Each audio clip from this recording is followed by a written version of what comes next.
What's up, everybody, and welcome back to another coffee talk. I am toasting you the final iced coffee of this year.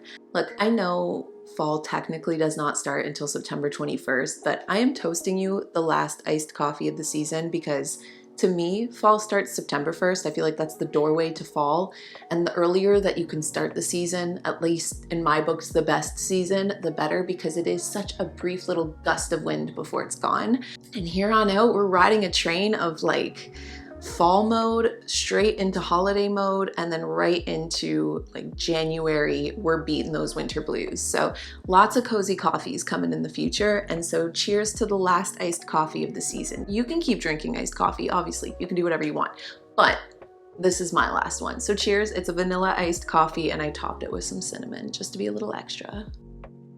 All right, today's chat, I want to talk about harnessing the energy that you want from the rest of this year. This year has gone by so quickly. I cannot believe this is the last coffee talk of August. Like, we're literally stepping into September in 2 days. Take a breath.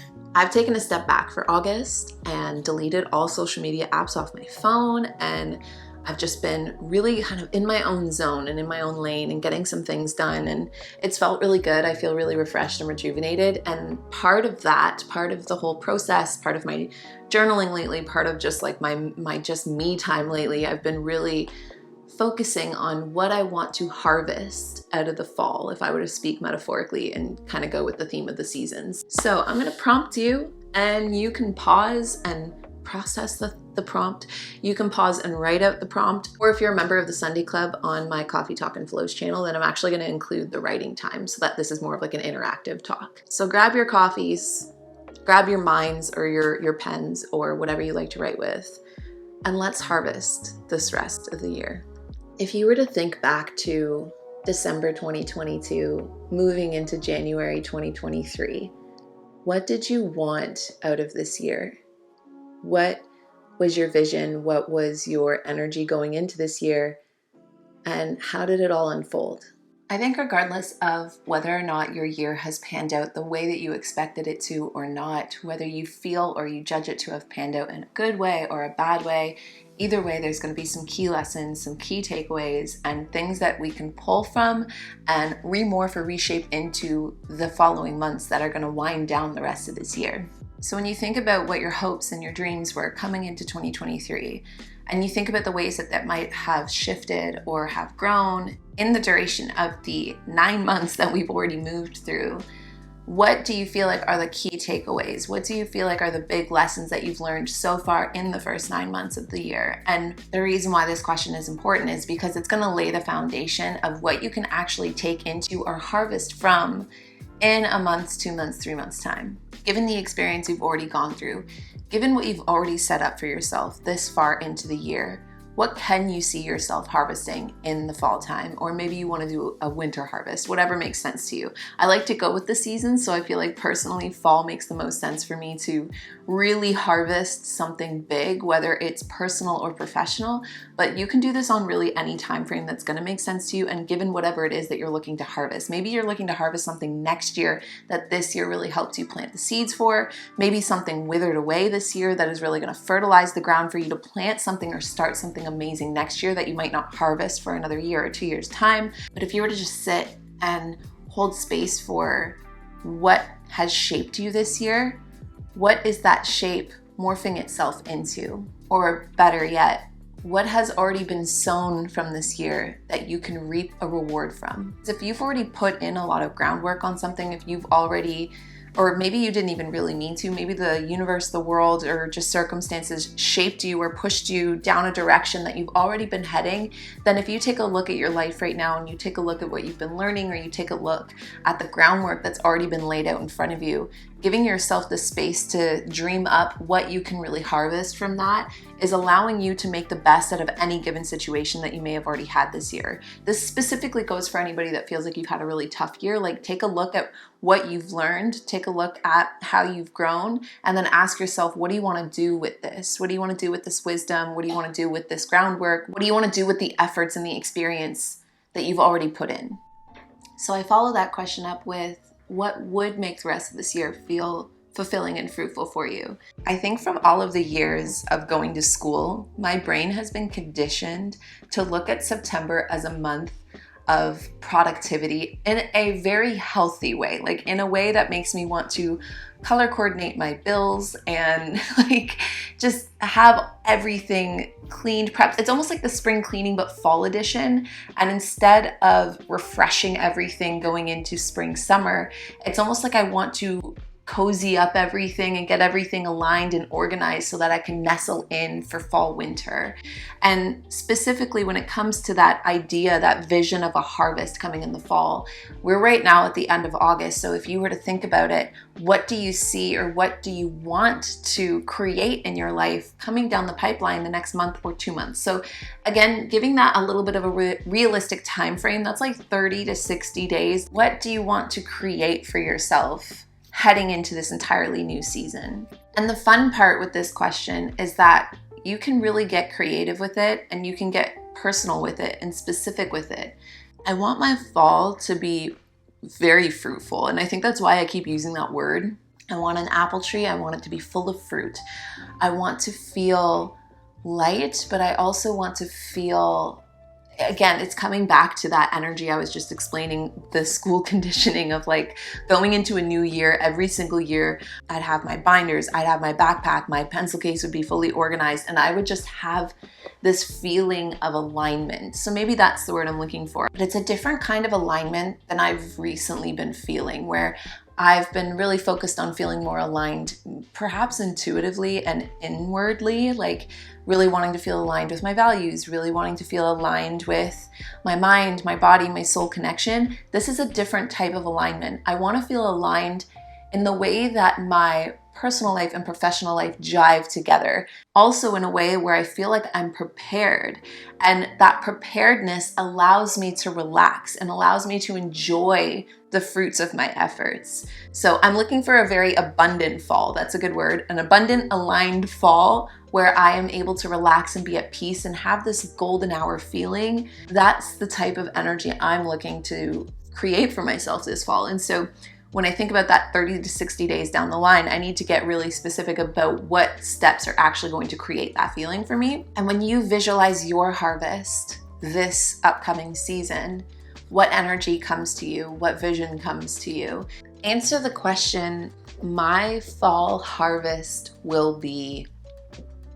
And you can really, again, go any direction you like with that sentence. But if I gave you that open space and you were to fill it, what immediately came to your mind? My fall harvest will be what? Something that will never, ever lose me is James Clear, Atomic Habits. I've read it twice now and I feel like I will never, you know how there's just certain books that you can't forget certain lessons from? Like you'll forget most of the material from the book, but there will always be certain things that just stick with you. And one of the things that sticks with me from James Clear, Atomic Habits, which if you're heading into September and you're looking for a book to read, highly recommend if you haven't read that yet. It's a perfect, or even if you have read it, it's the perfect book in alignment with that September energy I was just talking about, feeling that gist mode coming on. Something that stuck with me from James Clear, Atomic Habits, is the idea of doing 1% each day or 1% better each day, or micro steps or micro habits. So maybe it's gonna frame itself differently to you because depending on what your harvest looks like, it might not even be such a tangible thing. Maybe you're looking for relaxation. Maybe you're looking for peace of mind. And if that's the case, you could break this prompt down into every day, I'm gonna do 5 minutes of just mindful breathing, or I'm gonna do a stretch before I start anything else within the day. Maybe your goal is some level of productivity. Maybe you are heading back to school, or maybe you do have a big professional goal, or maybe you do have a big personal goal. Like if you wanted to write a book, are you gonna write a page each day? Are you gonna write a chapter each week? Break it down into manageable goals. What actually is going to create that in a step-by-step process harvest that you're looking for within 30 to 60 days?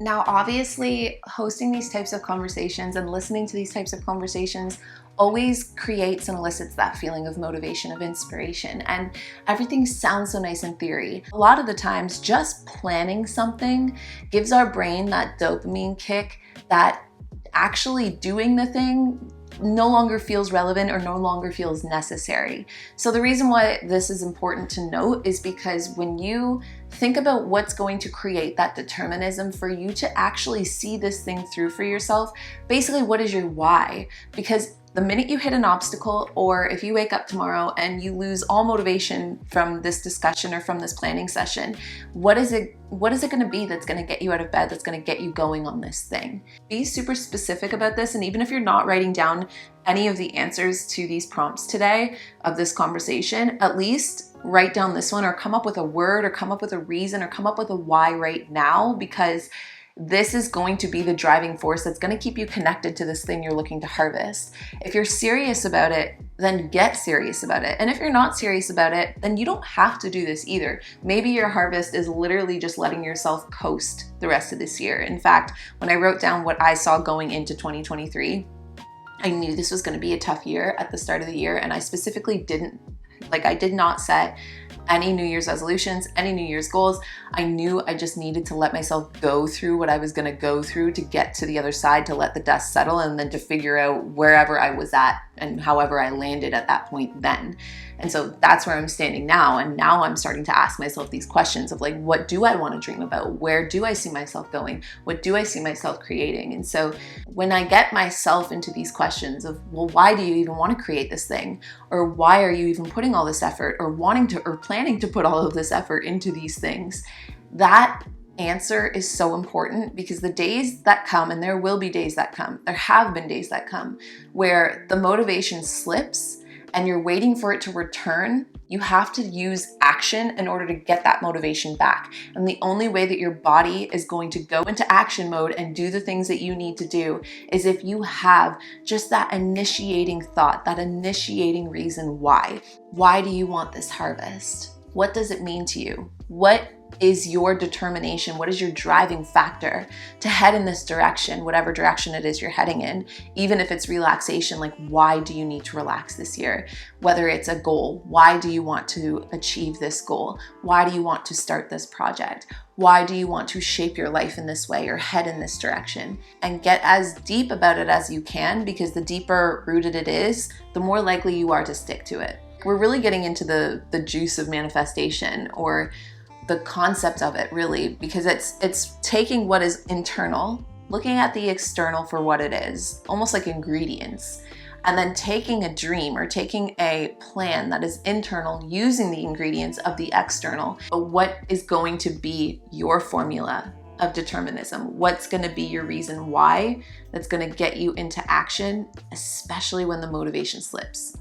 If you were to sit and envision what you feel on December 31st of this year has officially called itself to a close, and you're about to enter the next one. And I know that time is really an illusion, or it's a man-made concept and to an extent, and that there really is no difference between December 31st and January 1st. However, I do hold space for the concept of symbolism, and we do hold a lot of symbolism in years and in dates and in time. And so when December 31st comes and we think about the whole last solar spin from January 1st to December 31st, whether it was a good year or it was a tough year, whether you end up harvesting the kind of fall you're looking for, or you really just ride out the rest of the year, it really doesn't matter. Like, it's going to come down to, how do you want to feel on that day? Maybe it's a glass half full thing. Maybe it's this perpetual need, or maybe even an anxiety-driven mindset that I have, where I feel like I always need to try to see the good in something. I always have to try to turn even the bad things into something that can be beneficial, or try to see how bad things can help me grow into being more wise, or, doing better in the future. Maybe that's what it is, and maybe that's my own fish to fry. But when I think about how I want life to look like heading into 2024, and what I'm ready to let go of and leave behind this year, and what I'm ready to step into, that gives me hope. And maybe that's the whole point. Whether it is setting goals, or taking some time to rest and recover for yourself, whether it is harvesting something, or really working hard towards something this fall, or really taking care of yourself, how do you want to feel at the end of this year? What do you want to leave behind in this year? And what do you want your life to look like or feel like as you head into 2024? We all have 4 months left of this year. We have 1/3 of the year left. And so with the 2/3 behind us, as we step into September, what do you want from the rest of this year? So this is where I leave you. Our final iced coffee, or at least my final iced coffee of the summer season, ready to walk into the fall season, ready to put down more groundwork to harvest from the seeds already planted from this year, and feeling a newfound sense of contentment with what has passed, what is still to be, and what is currently present. There is something so comforting to me about this time of year, like the end of August, heading into September, the best season in my opinion, still on the horizon, but we haven't quite gotten there yet. It feels like the sunset of the day. It's the golden hour pocket of time within a year where it's still warm enough, but it can get brisk enough at night to put on a sweater. It's the perfect time for bonfires. It's the perfect time for switching into warm coffees and getting excited about fall, knowing that it's like Thanksgiving, Halloween, Christmas holidays, lots of moments of celebration, lots of moments of creating a sense of like festivity within yourself. If you are that kind of person, I'm definitely that kind of person. And then getting to have a sense of a reset going into a whole new year. So that is why I wanted to host this conversation, along with the fact that there is an underlying sense of motivation that comes heading into September. At least I feel it. And I know I mentioned this already, but coffee talks heading into September are gonna have that healthy product. It's gist themed. Like that is my mindset going into September. All content that I create for September is literally gonna be gist themed. And if you enjoyed today's conversation, please let me know by thumbsing up the video. It really helps, or rating the podcast if you're listening. It also really helps, or leaving a comment in the comment section and letting me know, how has your year been so far? What are you gonna harvest this fall? What does your life look like going into 2024? Any of the prompts that I really pitched your way today, much like a conversation, I would love to hear your answer. And aside from that, I'm cheersing you the final, I get way too sentimental about silly things, but like the final iced coffee of 2023 that I will host on this podcast. Take a good sip, and I will talk to all of you guys next week in September with a warm, cozy beverage in hand, because you best believe we are riding this train straight into the lands of autumn.